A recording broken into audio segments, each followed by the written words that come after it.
All right, so we're gonna start. So I'm a partner of WellGuard Advisors, and here as well our senior tax manager Alina, and our corporate manager Anastasia. So the topic of our meeting today is actually the countries to relocate to. So we understand that actually the world currently, the mobility and immigration in the world is increased dramatically. Someone is leaving the US because of Trump, someone leaving the UK because of non-dom status, someone comes to Cyprus, I believe, from both of these countries. And of course, there are a lot of other processes in the world, including the conflicts in Israel, in CIS, in Russia, Ukraine. So there's a lot of stuff going on in the world. And in fact, we really see that the demand for to cover this topic about mobility is increasing, and in fact it does relate to ultra high nets, to affluent segment, and in fact everyone in the world. So we want to cover today 4 major countries that in our practice actually are in the high demand now in the context of migration and taxes. That's of course Cyprus, but not only Cyprus. We always try to give the unbiased view about the migration and countries. So that's why we want to cover as well such countries as Luxembourg, Spain, and Emirates, because we see that there's a great demand for these countries as well. So basically, we'll speak about the residency, about the tax in those 4 countries. We'll speak about the global taxes that actually you should not forget moving somewhere, because it's not only the new taxes that you get, it's also some old taxes from the previous jurisdiction that might follow you. So it's a comprehensive analysis always. And of course we'll speak about real estate, because there's no relocation without home. So we have to cover it as well. So I'd like to start with Luxembourg. We'll actually go from north to south today. Let's begin. Anastasia, I'll give a word to you. What Luxembourg is? It's from Cyprus. It looks like it's far away and quite cold there. Why do people move there? I would like to welcome you once again to this webinar. Thank you for coming, and we're very happy to discuss with you and share the insights in the top destinations for relocation across Europe and in the Middle East. We start with Luxembourg. So why Luxembourg? Luxembourg is the very heart of the old Europe. At the same time, it's a modern hub of financial and banking services, which are the best for preservation and protection of personal assets. Luxembourg is very popular. So 49% of the population of this country are expats. The Luxembourg city is more favored with professionals, while the Aix-sur-Azur offers a more affordable lifestyle and a vibrant student scene because it's home to the University of Luxembourg. So let's look at the top residence pathway to Luxembourg permanent residence and citizenship. The first is investment-based residence. It's like a golden visa because it's investment. But you cannot invest in property, you have to invest in business, in a company. You need to put at least 500,000 euros into a Luxembourg company and create 5 jobs, not immediately, 5 local jobs, not immediately, but during 3 years. You receive a 3-year renewable permit, and it can be renewed and take you later to the permanent residence. The next option is residence for private reasons or passive residence. This is for financially independent individuals who do not intend to work in Luxembourg. You need to show 27,000 euros in annual income, private health insurance, and proof of housing, either rented or owned in Luxembourg. You receive a permit for 1 year. It can be renewed for 3 years. And when you renew your permit, you have to show that you stay in Luxembourg at least 6 months, which means 183 days per year. Then it is a EU blue card. For Luxembourg, this permit is well tried and tested. It's issued often. It is for high-skilled individuals who have a job offer from a Luxembourg company with a salary starting from 84,000 euros. It's 1.5 times of the average salary in Luxembourg. This permit is valid for 4 years, can be renewed, and it allows you great mobility across the EU. All these residence pathways can lead you in Luxembourg to permanent residence in 5 years. You need to continue, you need to have a continuous legal residence under a qualifying permit for 5 years. And at the same 5-year mark, you can also apply for a citizenship if you have already learned the language. The language needs to be learned to the level of A2 for speaking and B1 for listening. You also need to pass a civic exam, a knowledge of culture and constitutional parameters of Luxembourg, and you need to have a clean criminal record. So if you choose Luxembourg, you choose opportunity and at the same time stability.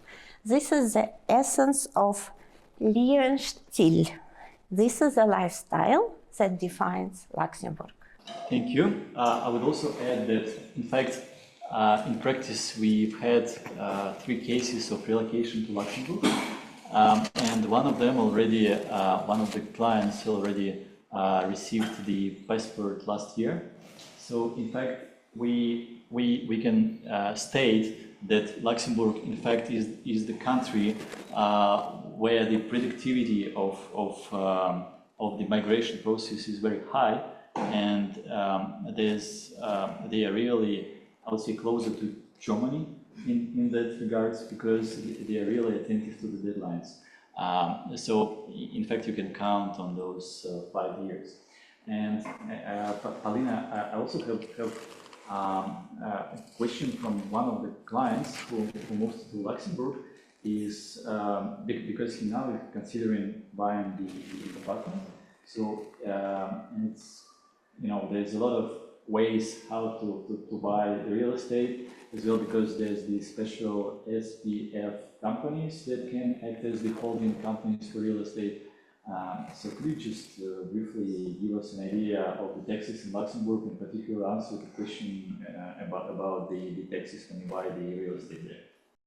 Sure. Thank you, colleagues, and hello everyone offline here with us and online with us. Let's move to the next slide and let's talk taxes, because actually it's going to be a deal breaker for many of you, considering it's okay, I have only one slide, so we're going to be looking at it, but listening to my ideas. So the question about buying a real estate is indeed very tricky. Why? Because Luxembourg is a high tax country, having very high rates for personal income tax, let's say, which can go up to almost 50%. However, if you want to buy a real residential real estate, it can actually be more beneficial to own it directly rather than to own through a company. And here I would like to note that SPF, which is like a family company, actually cannot hold directly real estate. This is one of the restrictions and tricky parts. So owning real estate directly, if it is your primary residence in Luxembourg, you can benefit from an exemption if you hold it for longer than at least 5 years. You can sell it exempt gain tax, which is beneficial, but you have to think about it, and there are additional conditions to consider.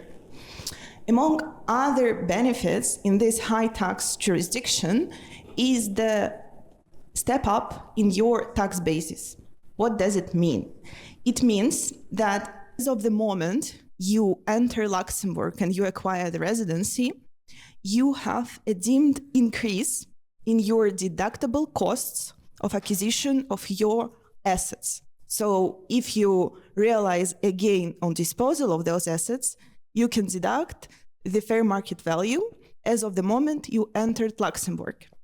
It means that even though the taxes are high, you can still benefit from those regimes. And additional point should be taken for the investors who hold and invest in different kind of securities, because Luxembourg offers unique kind of exemption for capital gains on securities, which are both for short-term portfolio assets as well as long-term substantial shareholdings.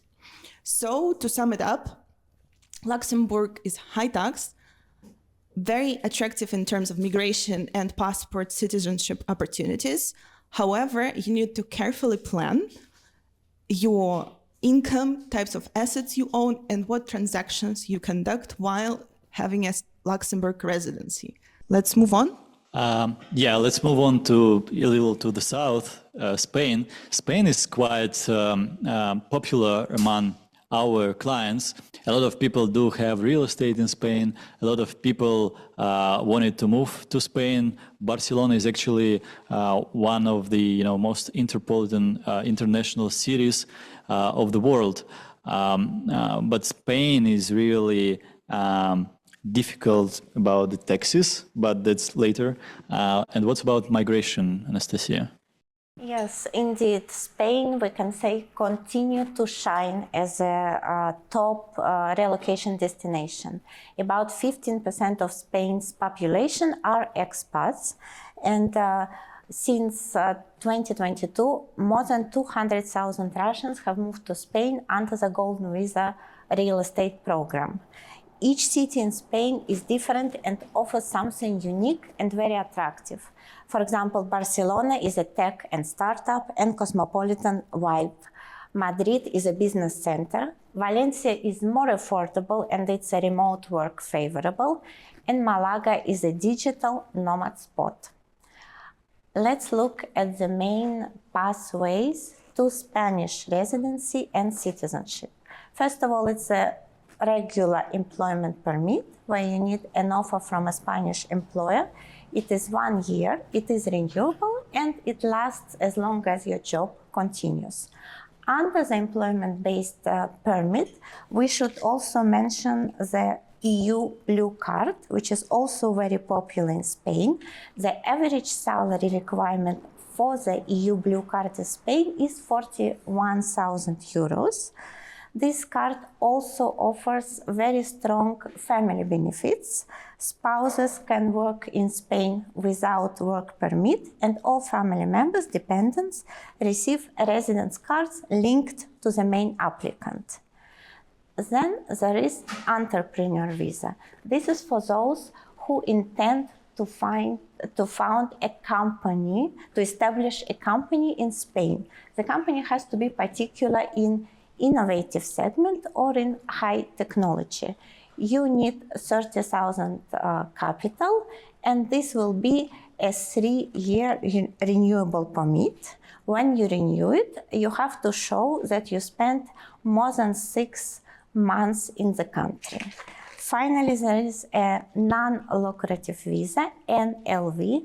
This is for people who are financially independent and do not intend to work in Spain.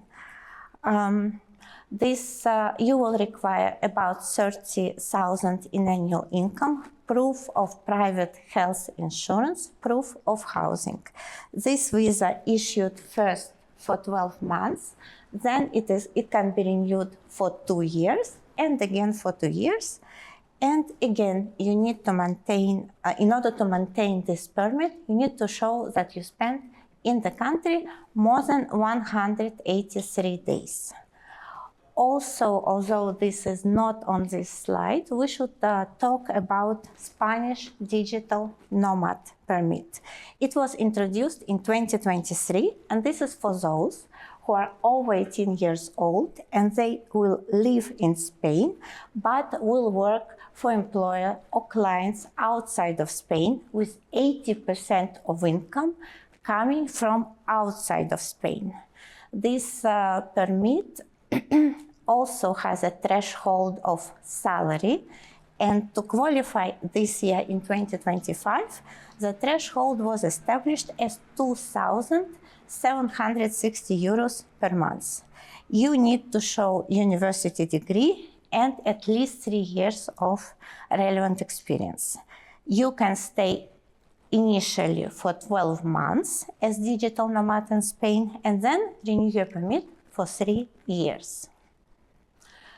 After this, you have a path to permanent residence. Permanent residence, like everywhere else in EU, it is 5 years of continuous legal stay under a qualifying permit. You must renew your permits on time and maintain physical presence in Spain. And then there is citizenship.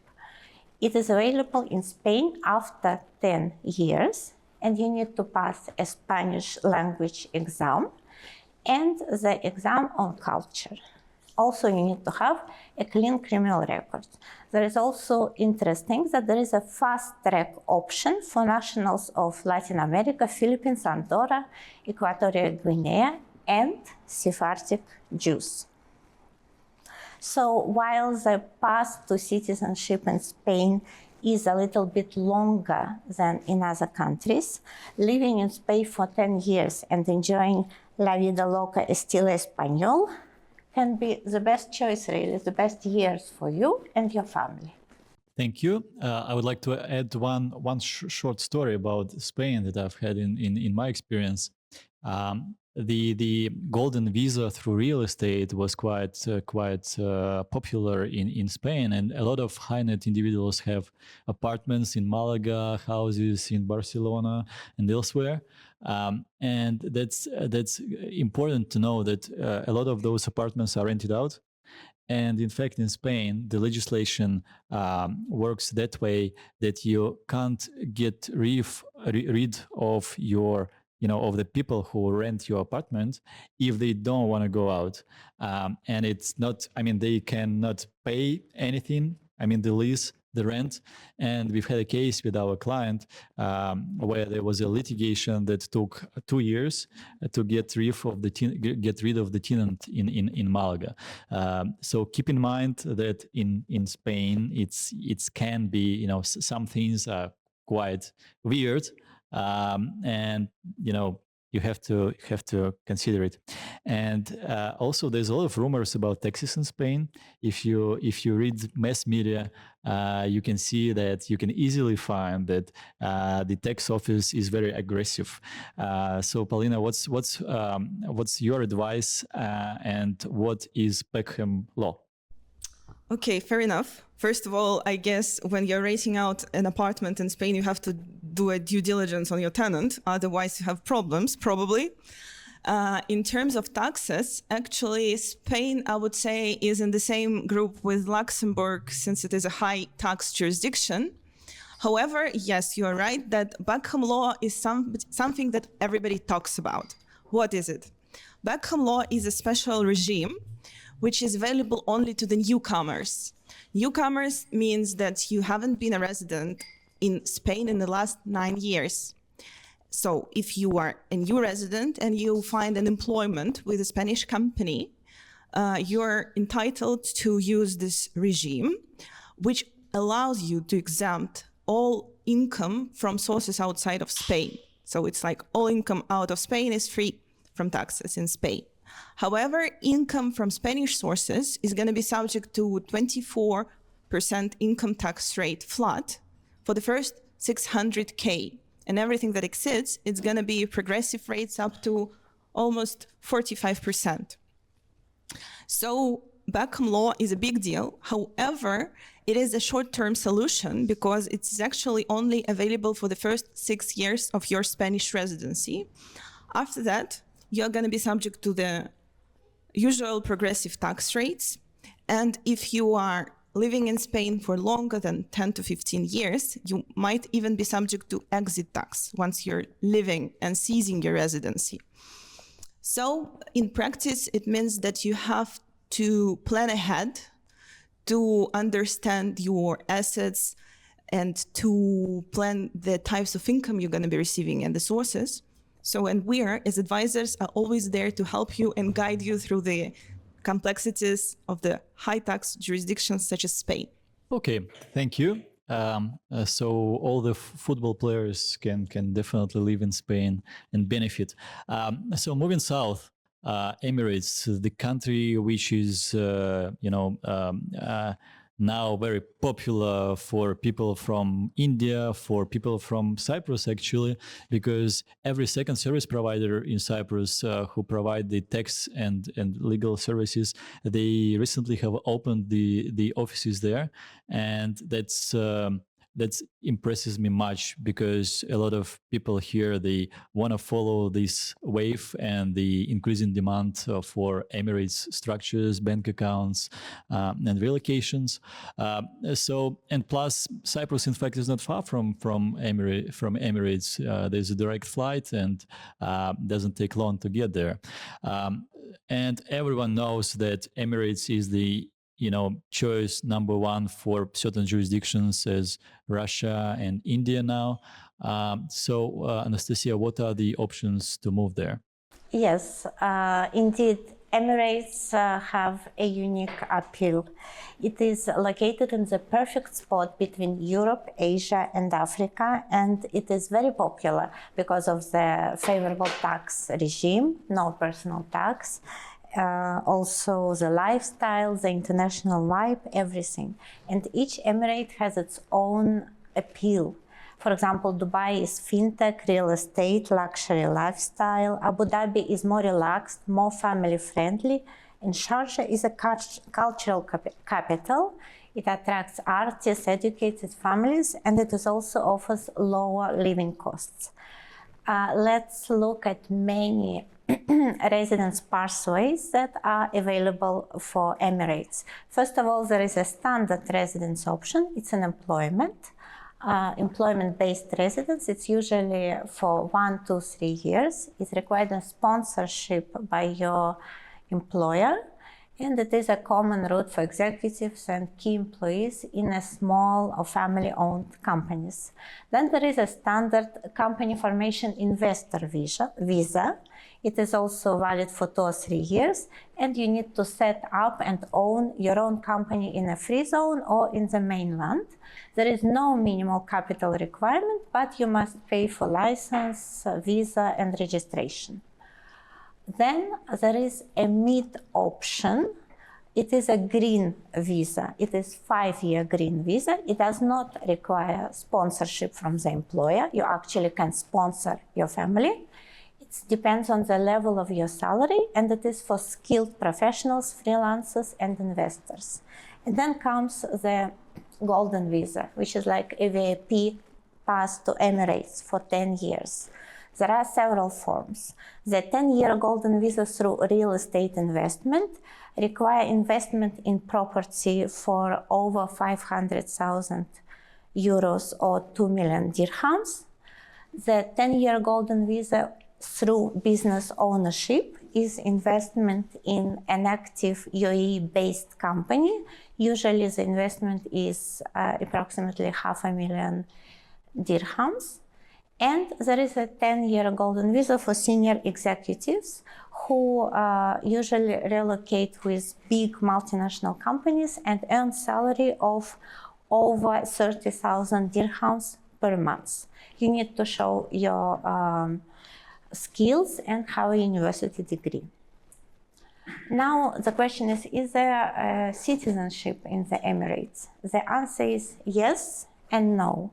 There is no formal application process, but it can be granted by exception through nomination by the leadership of Emirates.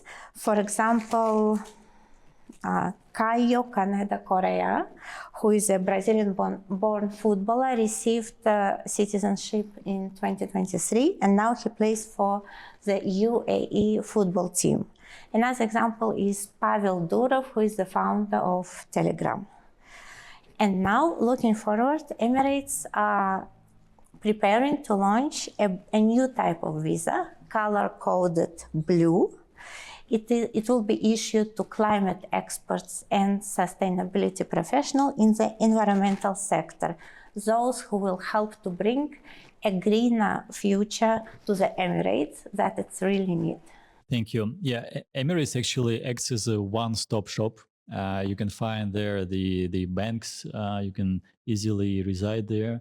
You can connect your golden visa to buying the real estate, which is also very popular. So anything you want, you can find there.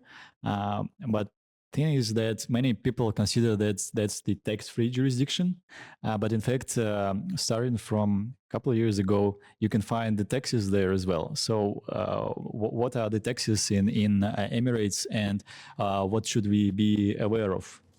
Yes, if you look for taxes, you will find some there, but you need to carefully structure, and you can be actually taxes in UAE can be beneficial, and your personal income actually can be tax exempt depending.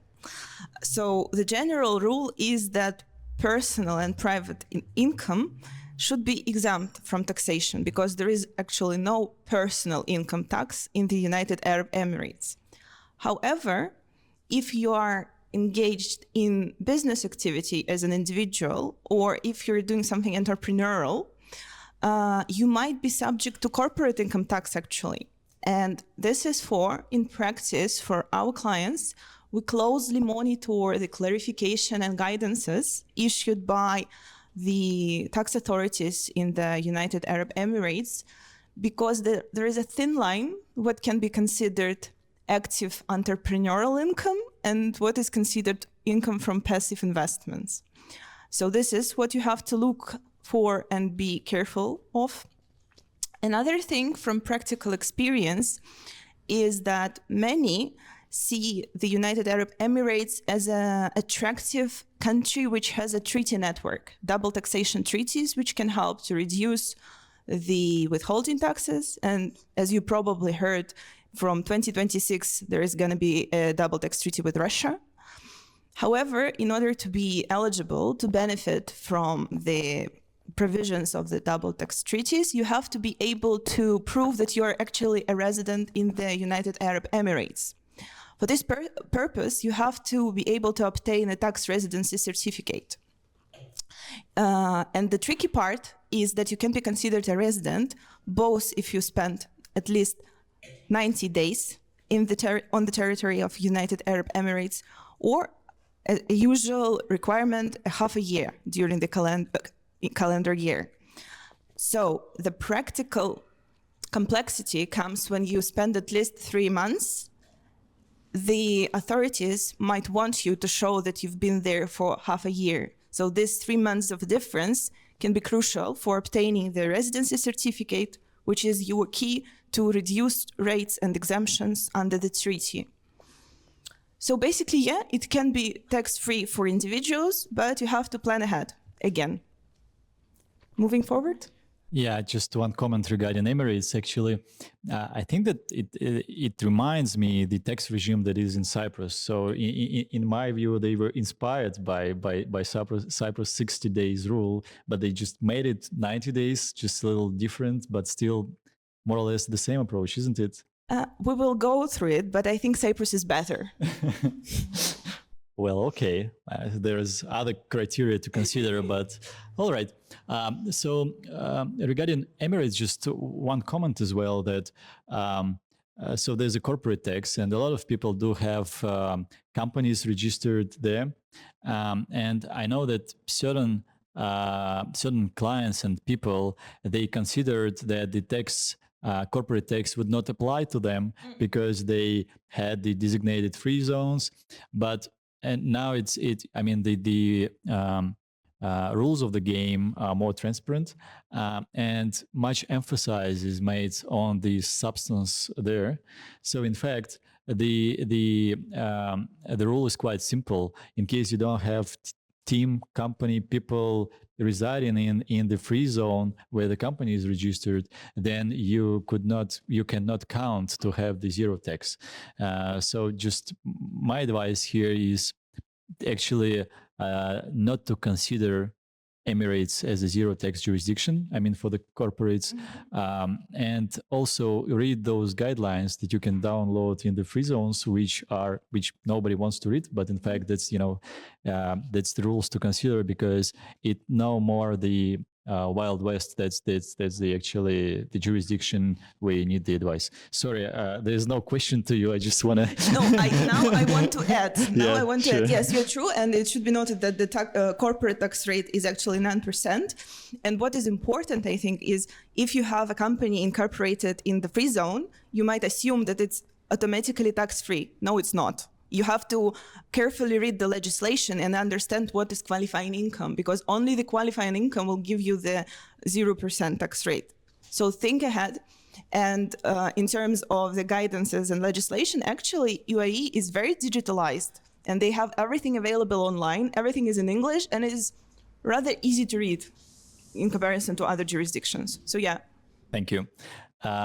All right, so we are coming now to Cyprus, where we are. We love Cyprus, and we'd like to, I assume that those people who are here offline, they know what we speak about, but people who are online, I think that might be interested, because maybe some of them are considering moving here, and we would be glad to see everyone here. So Anastasia, what are the rules to come to Cyprus? Thank you. Yes, now we are in Cyprus, Cyprus that we know best and love the most. There are so many advantages to Cyprus. It is a strategic location, it is business friendly, the legal system based on the common law, a relaxing Mediterranean lifestyle, famous Cyprus sunshine, international schools, first-class healthcare. And of course, the welcoming community. When you come to Cyprus, very often you will hear "Καλώς ήρθατε στην Κύπρο, ένα όμορφο νησί για ένα όμορφο σπίτι για πάντα," which means welcome to Cyprus, a beautiful island for a beautiful home forever. So let's go through the main residence options in Cyprus. The fast-track permanent residence, which exists for a long time now, it's category 6.2. It requires 300,000 investments in real estate or company or approved fund. Plus, you need to show 30,000 in annual income from abroad. This permit covers your spouse, your children, and even both sets of parents. It's issued very quickly in 2 months. Then there is a pink slip. It's a temporary residence. It's for those who do not intend to work in Cyprus, with starting from 24,000 annual income. You need to show private health insurance, accommodation. It is a renewable permit. And then there is employment-based residence. The most important and interesting options is through an international company, which is registered with the Business Facilitation Unit in Cyprus. Staff of such companies receive a permit for 1 or 2 years, renewable, provided their salary is 2,500 a month minimum. And this is a very good permit, because the spouses can also work without a separate work permit. There is also a blue card that we will say later. And there is also, which is not on this slide, there is a digital nomad visa in Cyprus. It has been recently restarted. It's for non-EU professionals who live in Cyprus but work for employers and clients abroad. A digital nomad in Cyprus must earn at least 3,500 euros a month, and the permit is 1 year, further renewable for another 2 years. It covers also the family members, but without work rights. And then there is permanent residence in Cyprus, which is after 5 years. Of course, category 6.2 is investment-based fast track. It's permanent residence from onset. If you go through employment route or blue card, you can apply for legal residence, permanent resident in Cyprus after 5 years. This permit is called MEU3. And then you can apply and obtain citizenship in Cyprus through naturalization. There is again a fast track, and this is for the people who work in the foreign interest companies which are registered with BFU. They fast track, meaning they can apply after 5 years if they already know Greek to the level of A2, or even 4 years if they mastered Greek to the level B1. All other applicants have to follow standard path. This is the requirement of 7 years legal residence in Cyprus within the 10-year window, which comes to 2,555 days. The language level to the level of B1, clean criminal record, and the cultural knowledge exam. And then recently, Cyprus implemented the blue card permit. This is a residence permit for highly skilled non-EU professionals who will work in Cyprus if they receive an offer from a Cyprus-based employer for at least 6 months, and the average salary for a blue card permit is set at 43,000 euros approximately. The duration is up to 4 years, it is renewable, and after 12 months you can relocate and work under blue card permit in a different EU country. At the moment, the criteria is limited to 3 eligible sectors, which is IT, pharmaceutical research, and maritime sector, excluding captain and crew. There is also at the moment a labor market test, which will be conducted by the Labor Department, checking that the role and qualifications agree with the applicant and with the company. But probably that won't last long because the other countries do not implement the labor market test. You need to show the university degree or relevant experience, and there is a grace period. For example, if you lose your employment, you have 3 months to find a new employment in Cyprus without losing residency permit. So this is Cyprus. We think that you should really look for Cyprus and find here not only wonderful weather, sunshine, but also important career and work opportunities and a beautiful home. Thank you. I would add that Cyprus really have now outstanding opportunities with the permanent residence through the real estate option, because that's in fact I would say that the one of the last really working programs in Europe, plus the perspective of joining Schengen area is as well very important. So really Cyprus is on the edge in terms of mobility and migration. And we see that actually a lot of people moved here during recent years. Most of them, they reside, they pay taxes, they buy homes and houses. And, definitely Cyprus benefits this much. The thing to consider as always are taxes, because I was surprised personally when I moved to Cyprus, even though I am the family office guy, that even those people who work as employees, they have to submit the tax return, even though you don't have other types of income in Cyprus other than from your employer. And in fact, that's kind of the burden that you need to consider. What else do we need to consider here in Cyprus in terms of taxes? Yes, about the returns is actually very different from what we're used to in Russia. For example, in Russia, if you have only salary and you have a tax agent, you're good to go. You don't have to think about submitting tax returns. But in terms of taxation, Cyprus is very attractive destination, especially for the business owners, the shareholders. Why?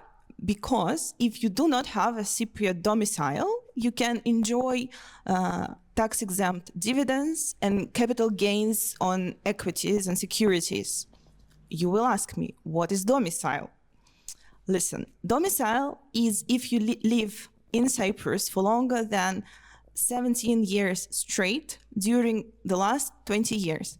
So in practice, most of our clients do not have domicile in Cyprus. However, we see that there are people who are coming close to this 17 age gap of living here, and they're starting to think what to do. Let's focus on non-dom, and at the end of my speech, I will tell you a couple of updates about the domicile status. So we know that you can enjoy exemption on dividends and capital gains. Another kind of recent measure is an exemption of employment income, which is targeted specifically to the newcomers.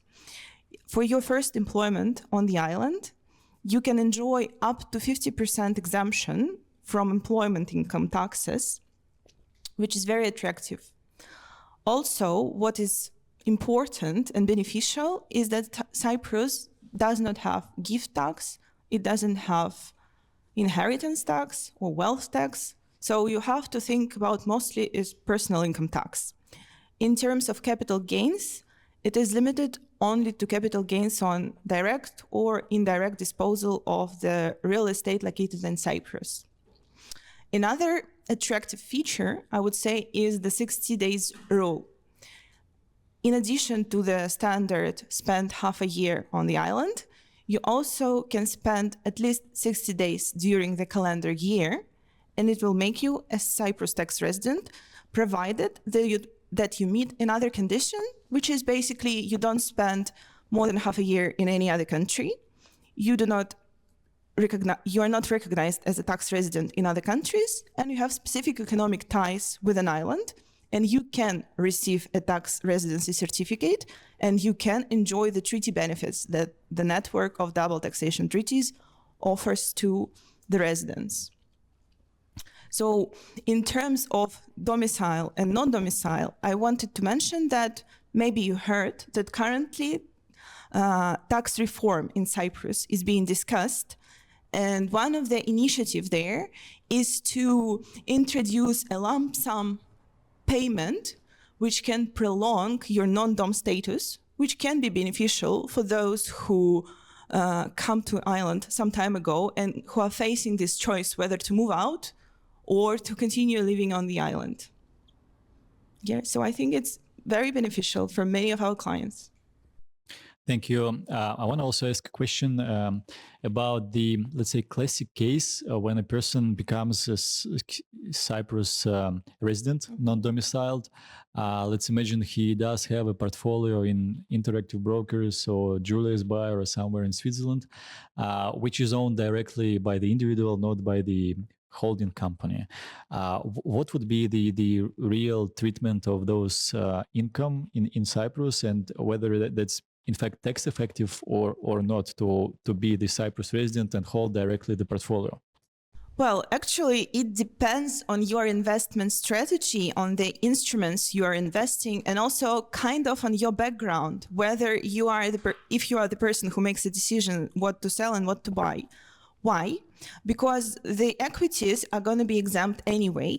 There can be some tricks for investment funds or investment in partnerships, because we have to go deep to the legislation and check if we are matching them as equities or not. In terms of debt instruments such as bonds, creating interest income, it can be more tricky because in general, interest income is subject either to SDC or income tax. And for those who do not have domicile in Cyprus, it's basically SDC is exempt. So you need to consider whether interest created by obligations or bonds, is it active income of yourself or not? And for this, it's actually a pain subject because tax authorities in Cyprus are very closely monitoring interest income received by individuals because they want to say that all of the interest income is active, and you have to argue with that. So to sum it up, investments from personal level can be beneficial, but you need to understand what you're investing in. Oh yeah, fully agree. Thanks. And our advice always and in Cyprus in particular, is to have rulings, because here the tax office is actually open to communicate and to give the opinion on certain tax treatment of certain income. I have a comment here. Yeah. Yes, but if you're investing in cryptos, be careful and speak to your advisor. And if you don't have your tax advisors advising you on crypto tax consequences, you should have one, because it's very tricky, especially in Cyprus. Yeah, thanks. I mean, crypto is just another world, and definitely people think that that's the liberal domain where nothing is regulated, while in fact that's the completely opposite, because that's something which is not regulated. In fact, is more difficult to consider and to understand. Let's speak about something tangible, about something that can be. I would say more stable than the tax regimes in the countries. So that's the real estate. And we ask our partner. So first of all, I want to say that I'm very, very happy and I'm honored to be here attending this event. And I want to thank you very much for the opportunity given. My name is Anthimos Economidis. I'm the CEO and founder of Kuutio Group of Companies. We're a group of companies located here in Cyprus, especially in Paphos. We're dealing with real estate, several companies under the group. We try to cover all the departments of real estate. Our main industry and our main business, let's say, is developing and selling luxury houses. We're not a huge company. We don't make mass production. We build more bespoke luxury properties. We emphasize and we give too much attention to aesthetic architectural design, incorporating the use of natural materials, blending in perfect harmony with the environment. We, as I said before, most of our projects are in Paphos, and at this moment, the only available properties we have, they're located in Paphos. We have been in the market from 2015. We have built over 500 units till now.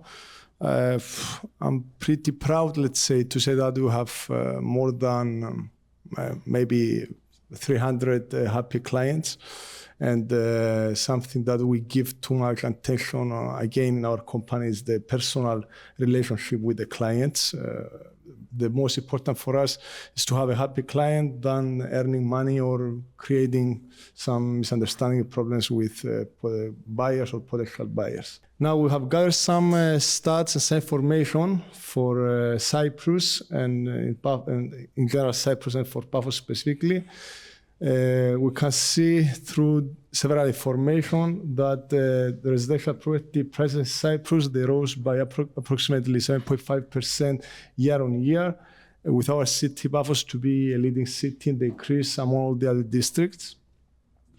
Over 50% of property transactions in Paphos involve foreign buyers, especially Europeans, Israelis, Russians, people from Middle East.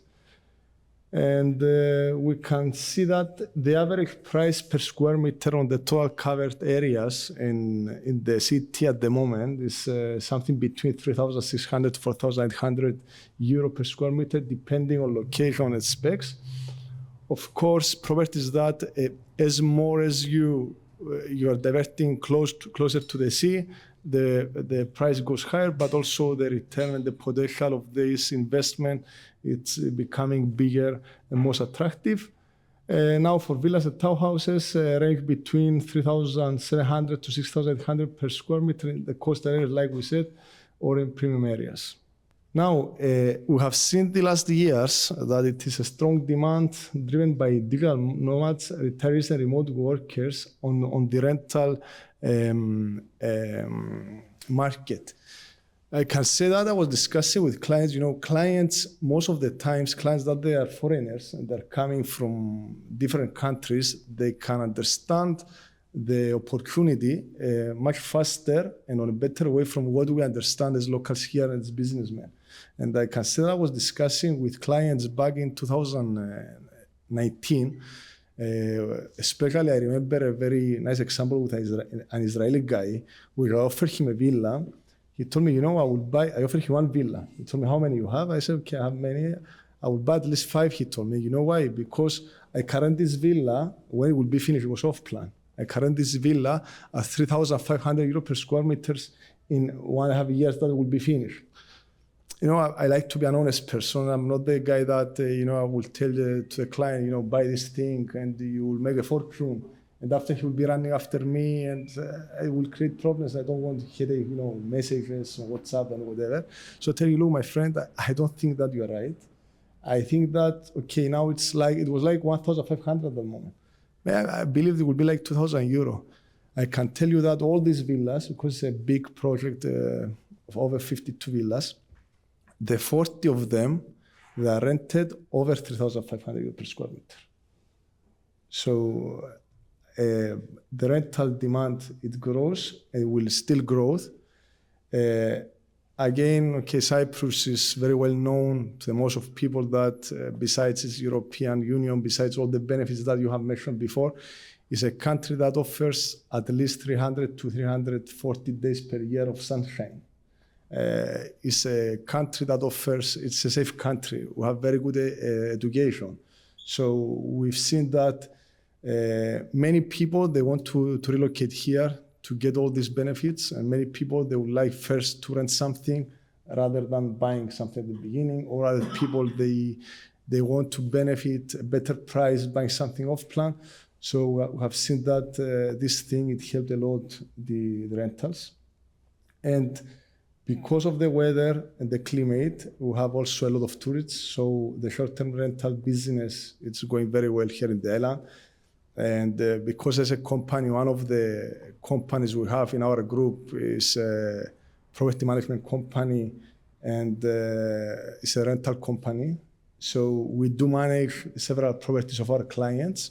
We've seen that the demand of short-term rentals on Airbnb, Booking.com, it's very high, and we have occupancies reaching 80% per year. So this is something amazing.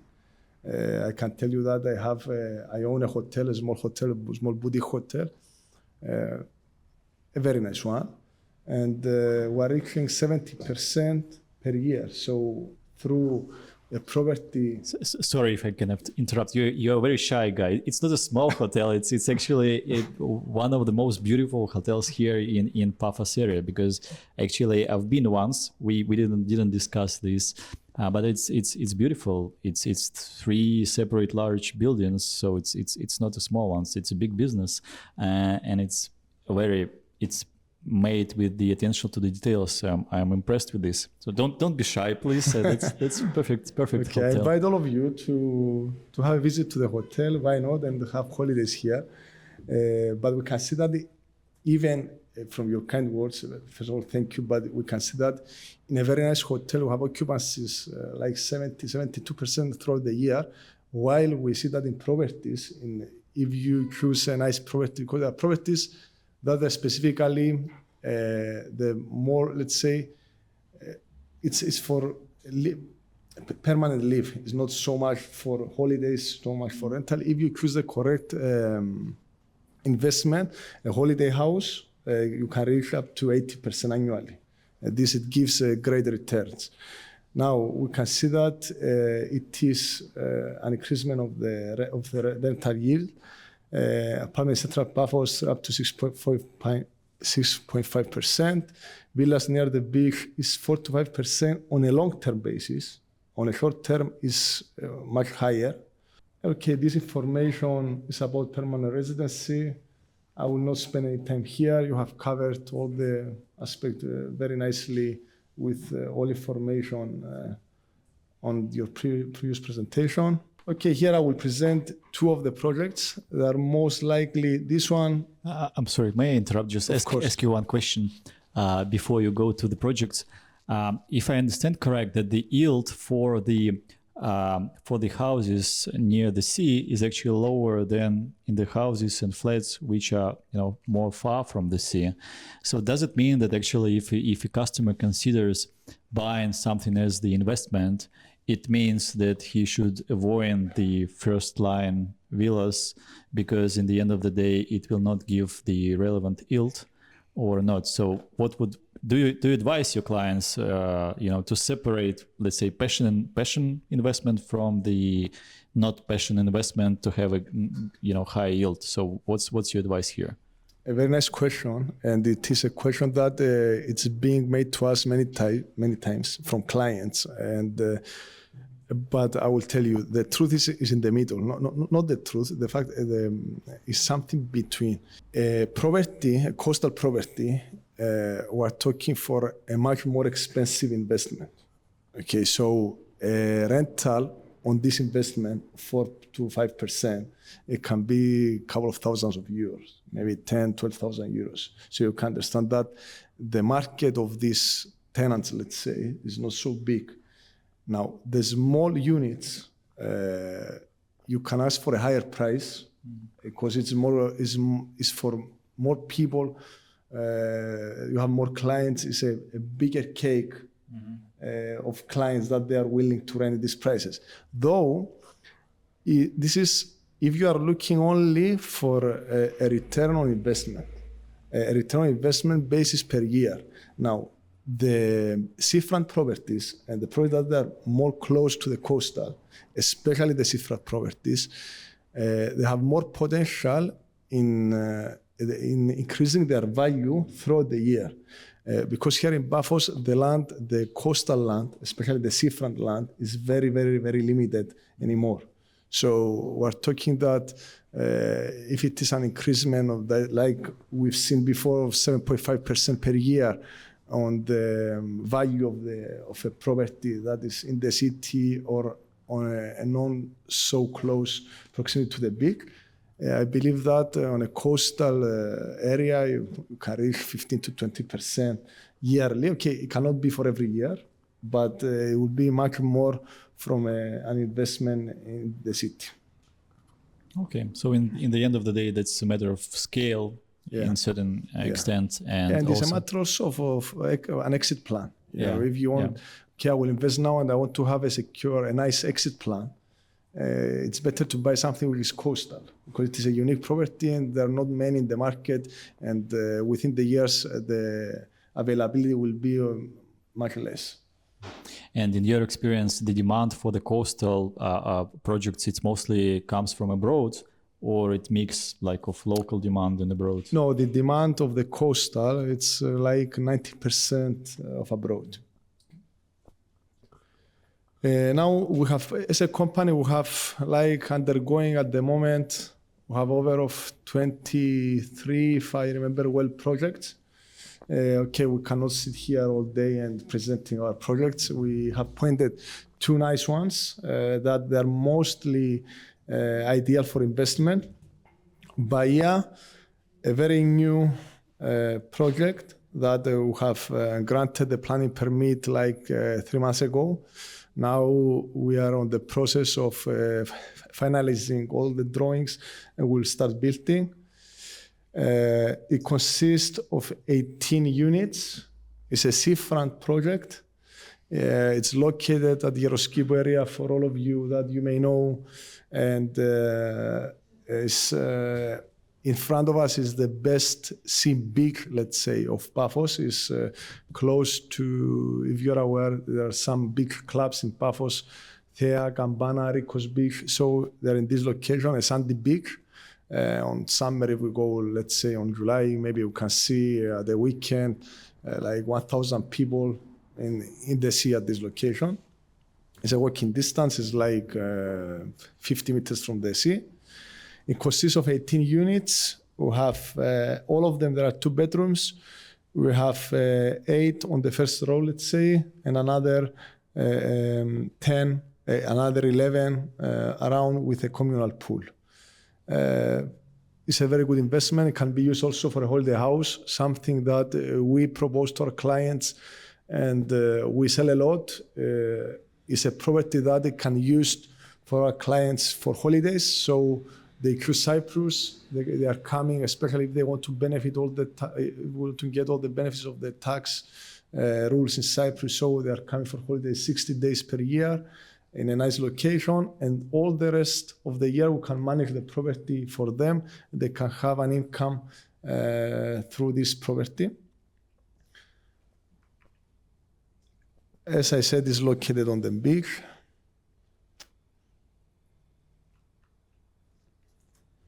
Some photos of the project. Okay, layouts. Now, second one is atrium.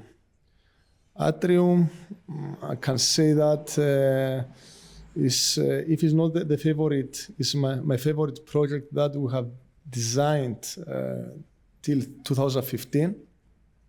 It's something, it's a new concept that we launched. We never launched a project that it consists over 20 units. We have a project that it consists like 60 units, but it was built in 5 phases. So this one, it consists of 50 units, has a big underground parking of 2,300 square meters. The concept is that no cars allowed in the project, so you are moving on foot in the project, you are parking underground. We have a small clubhouse, we have a gym, we have spa, we have a sauna, we have a common pool. It is located like 3-4 minutes driving from the city center and 2 minutes driving from the sea. It's on a very promising area that lately, like more than 250,000 square meters have been bought from developers to develop here. We have studios, 1-bedroom villas, 2-bedroom villas, 1-bedroom apartments, 2-bedroom apartments, and 3-bedroom apartments. It is a unique design. We give too much attention to quality. And again, this can be an amazing investment on an Airbnb basis that can give great returns to the buyers. It can be also used like holiday rentals. It's located there, atrium on the right corner. We can see all the main spots in Paphos.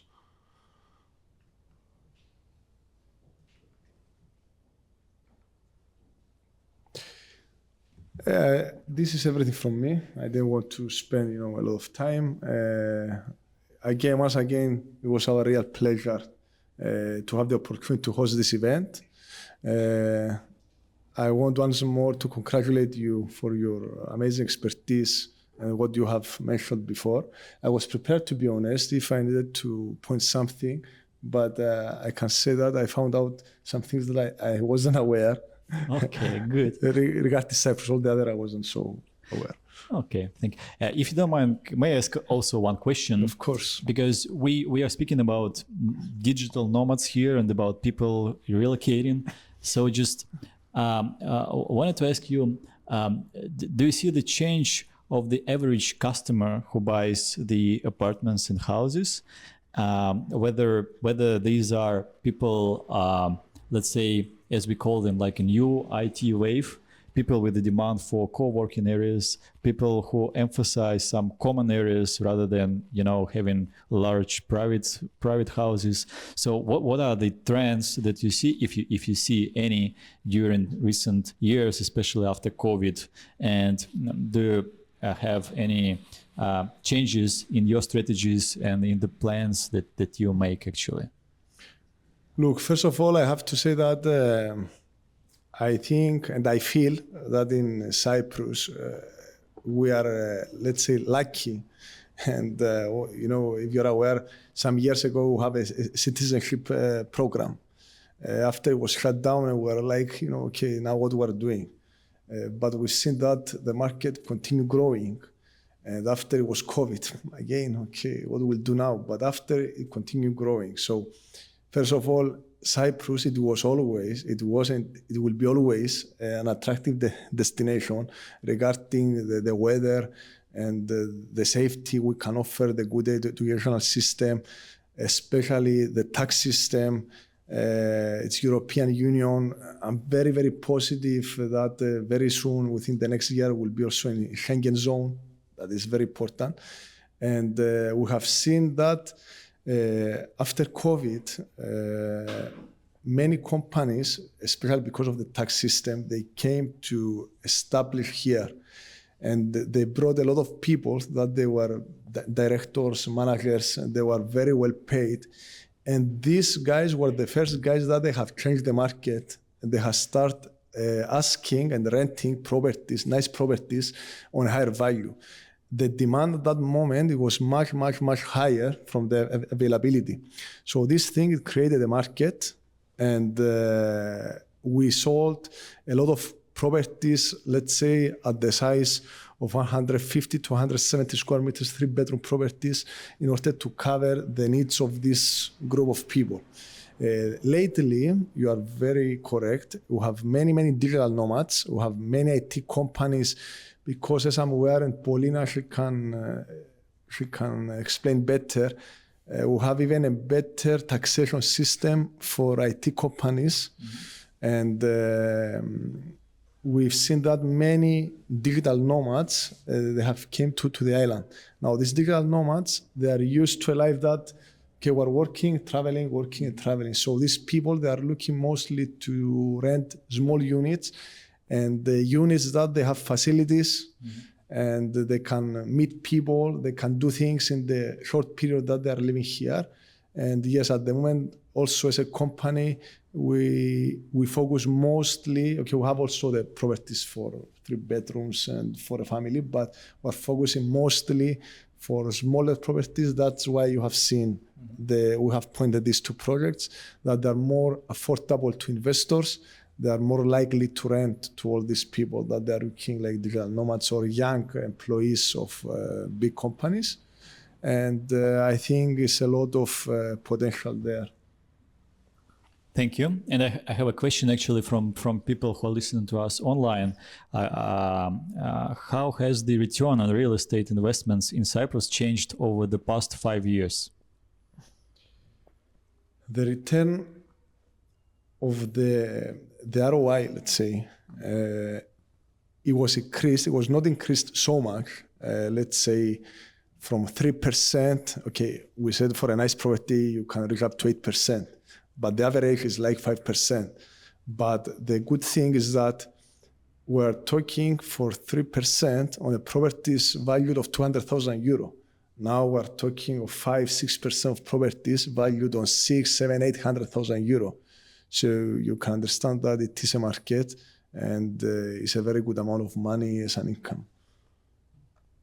Okay, yeah, I think that's you covered. And what's maybe it's from my side. What's your expectation about the following years in the Cyprus real estate market in terms of ROI and yields?